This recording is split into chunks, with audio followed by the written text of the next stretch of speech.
Welcome to Can't Stop the Pop. My name's Craig, and I'm joined by my co-host, Matthew Atkins. Hello, hello.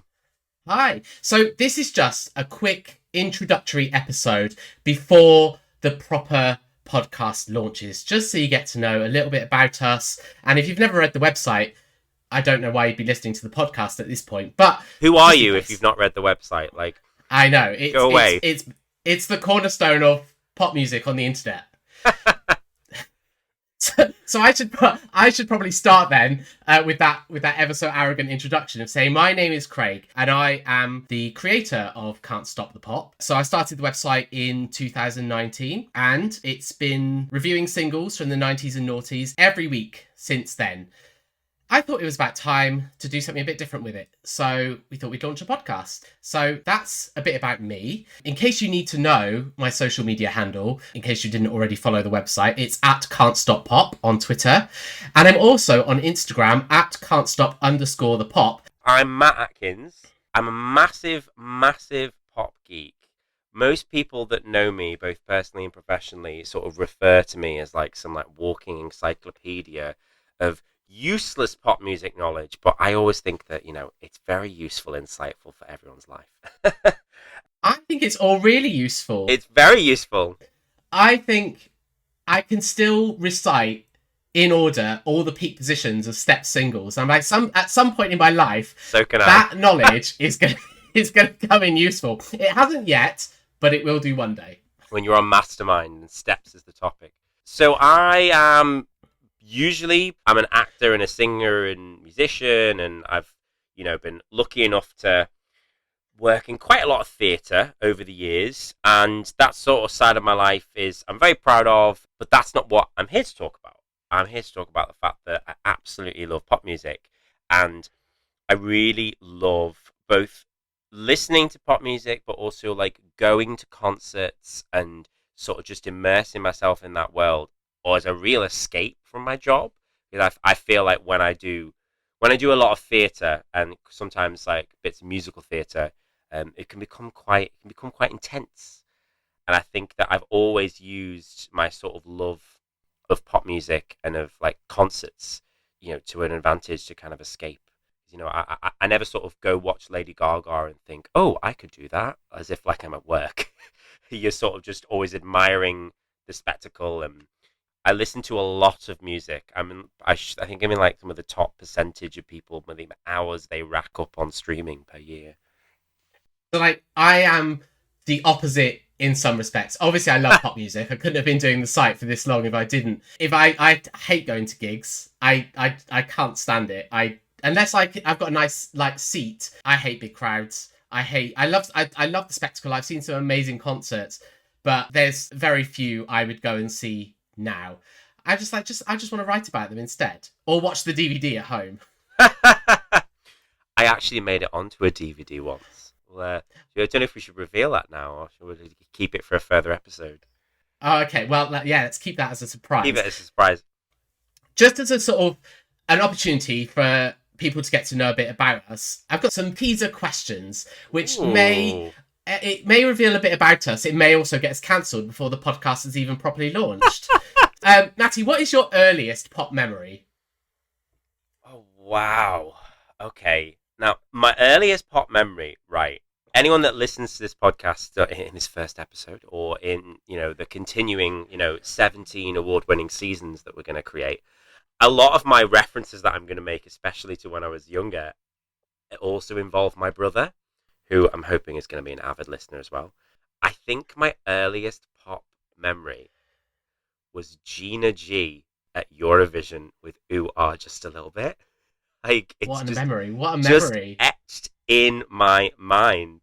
And it became quite funny and famous in our family because my brother was very young when it came out. He was probably about 4 or something. I remember they did questions of what's your favorite place to go and favorite thing to do. And he put his favorite song was Ooh Ah Just a Little Bit.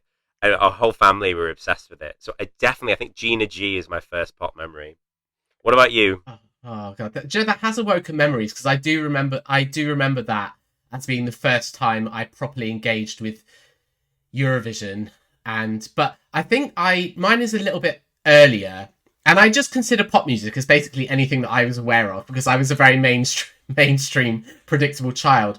But I remember Let the Beat Control Your Body by Two Unlimited. Oh And wow. and it was one of those moments when I was at school. I would have been at primary school, and it was a song that I just kept hearing over and over again. I think it was the point at which I realized music wasn't, it was actually a tangible product, and it wasn't just stuff you hear. It was like that moment, because as a kid you're exposed to music, but I think that was the first time I was like, this is a song and it's being played at discos and I'm hearing it again and again, and I want to know what it is. And I remember that as being the first time I was aware of pop music being a thing, as opposed to just music being an incidental noise that was around me as a kid. Absolutely. I love that. I love that. I think it's really, as someone who's a musician, I think that's a really amazing moment when I see it in a lot of kids actually, when they have a moment when they realize that music isn't just something in the background. It's like, oh, it's a real thing and like a product, and it's like a business, and Yeah. and a hobby. And oh, I love that. What's the next question? Okay, what was the first single? I was going to say the first single you bought, but it could be the first single as a kid. It's going to be the first single that was probably bought for you, but like that you actively chose. You know what? I'm racking my brain on this. I'm probably wrong, and there probably was something first. But the first single which I actively went like, oh, this is a single I want to buy, because I was quite into albums. We were raised like on albums in our family. We Yeah. got quite good musical parents. But the first single that I took ownership of, like, this is mine, was Sound of the Underground. Even though by this point I think I was 11 or 12. But yeah, I vividly remember like buying that and like being like, I helped it get to Christmas #1, and that's It was that one copy that made the that difference. one copy made the difference. That one little goes loud. How different things could have been for One True Voice had you not picked up that one copy of Sound of the Underground. I know. Shakespeare's Way with Words could have been a #1 smash around the world. What was your first single? So I remember being bought that Two Unlimited song, but I think the first single I remember pestering my mum to buy me was I Belong to You by Gina G, coincidentally enough. Ooh. And I remember my mum, so I was my parents aren't musical, and my parents weren't really into music in a massively big way. So I remember seeing it in Woolworths and saying to my mum, I really want this. And she said, well, it's just a single. It's a waste of money. And I had to convince her that it was an album because it had 8 remixes on it. And I was going, it can't. It's not a single. Look how many songs it's got. It is an album. And in the end, she relented. She was like, you have to listen to all of this CD. And I was like, yeah, I will. And then I listened to just the one song. I hated remixes at the time.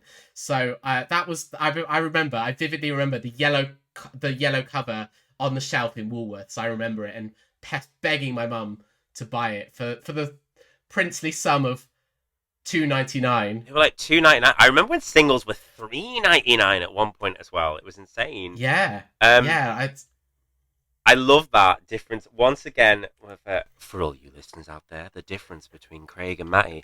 I love a remix. I really do. And I used to always listen to the remixes, and I've even got like various playlists of remixes now. Just if I'm in the mood.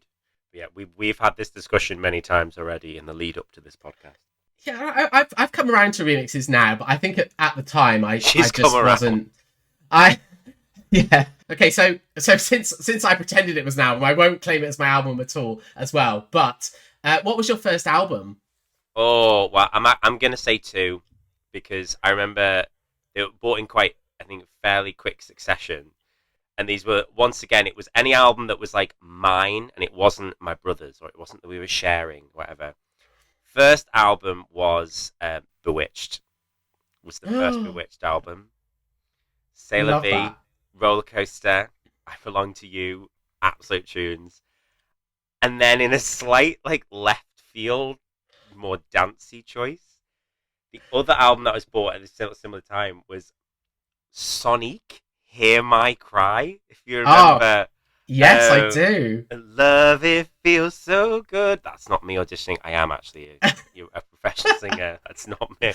It's my rep folder. I'm going to be singing Sonic. Great, great albums. And I've influenced a real thing of like sort of the more twee, cheesy pop music style, but also a like of dance music I think as a kid. describing Sonic as twee and cheesy is actually really offensive. I meant twee as in Bewitched. I wasn't calling Sonic twee. She was like a Brit Award-winning female. I meant that she was on the dance side. I wasn't calling her twee. Fine. It's Sonic. If you're listening, I will never call you twee. You were an icon of British music. And Bewitched, if you're listening, you are dance icons. Oh, we've descended into laughter and madness. It's gone already. So my first album was, again, I remember this. I was originally going to say the Spice Girls, Spice, because I remember owning that album and just rinsing it. But actually, then I thought I had Power of a Woman by Eternal. Oh. That was my first album on cassette, and I remember because I wasn't really aware of Eternal during their first album. I think it was just a bit too early for me. But I remember Power of a Woman, and I got that album, and I listened to it so much. This is a problem that would never happen now. We used to keep our tapes, because the only place I had a tape player at the time was in my mum's car. So I used to keep the tape in the car, and eventually it was in the car so long it melted out of shape and it didn't play anymore. And I had to, and then it got replaced on CD. But I remember having the album and playing it so much that the tape melted in the car. Cassettes have had a comeback. They sell a real comeback.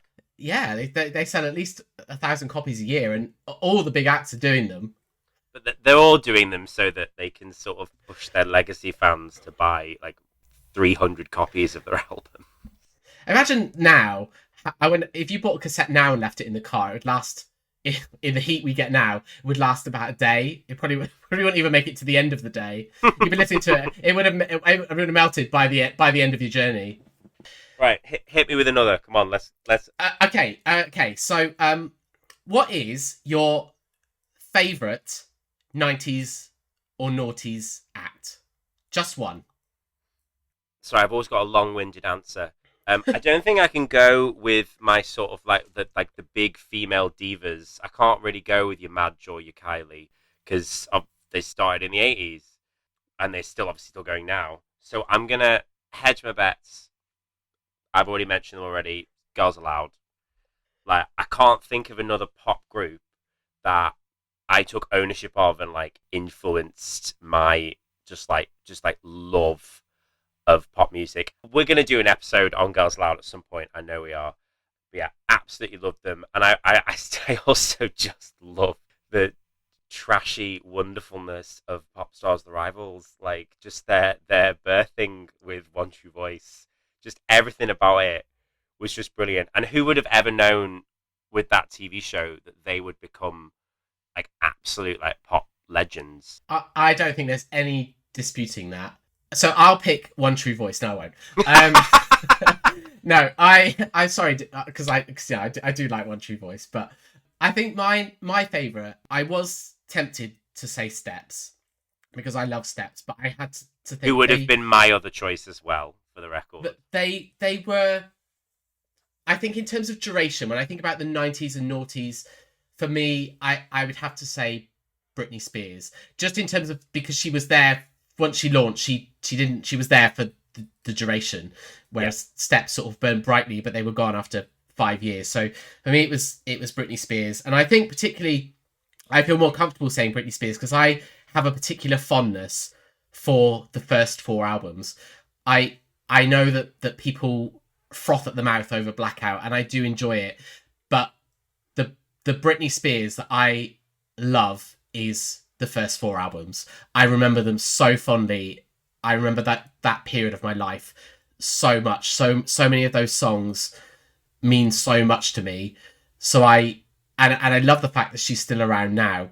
But I feel like that part of her career almost exists in a little bubble.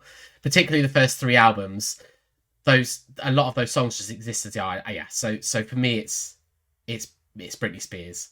We got a lot of crossover of tastes. You know, I'm a massive Britney fan as well. You know, I've seen her 3 times. Just absolute legend and icon, and it's just been an influence on so many people's lives musically for the past 20 years. But I do agree with what you say about, I think like those first 3 albums are in their own little bubble. I thought for a second we were going to get cancelled because you were going to say something like you didn't like Blackout. And it's just different, isn't it? It's just like, it's a different phase, or a completely different phase of her career. And I think it's a point where there's almost like a Blackout onwards Britney Spears, and how that influenced her career, and a pre-Britney. And I think they're 2 very different.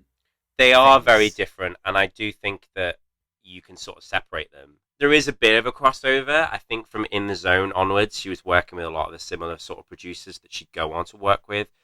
It's really funny that you say you've got such fond memories of Britney in that time, and I do too. Like, my God, like some of the best pop songs ever written, like the Max Martin masterpieces that he gave her in that time.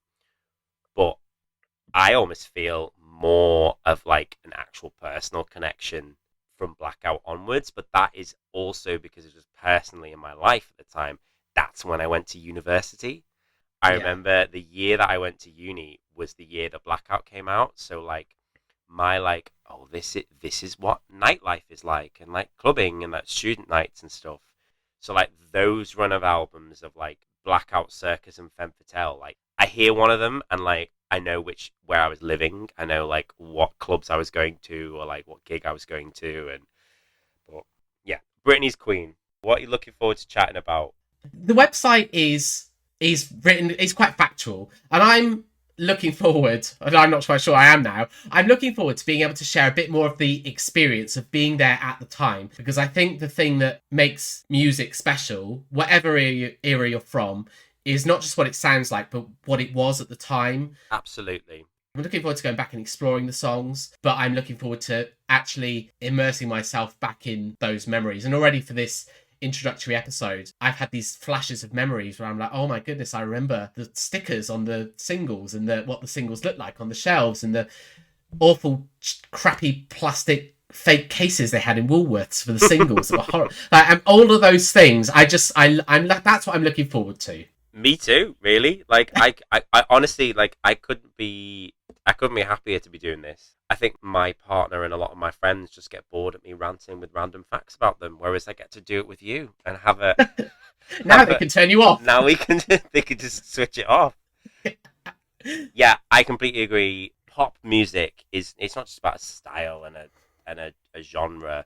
It's about what it did for you at the time, and I've already even just mentioned. I was just like the connection that I have to certain like Britney songs. Like I remember hearing that song for the first time when I was a student on a night out, or when you went and you bought the physical first single from that group that you loved, or like it's those are the memories that that make it special. Absolutely. So if you are excited to join us, the first episode will be launching very shortly. We will be releasing episodes every week. And obviously you can continue to check out updates on the website. That will be carrying on as normal. There will be a new in inverted commas. I'm doing the fingers, but it doesn't work on a podcast. That will still be continuous. There'll be a new single on the website every week. And you can follow all our updates on Twitter and Instagram.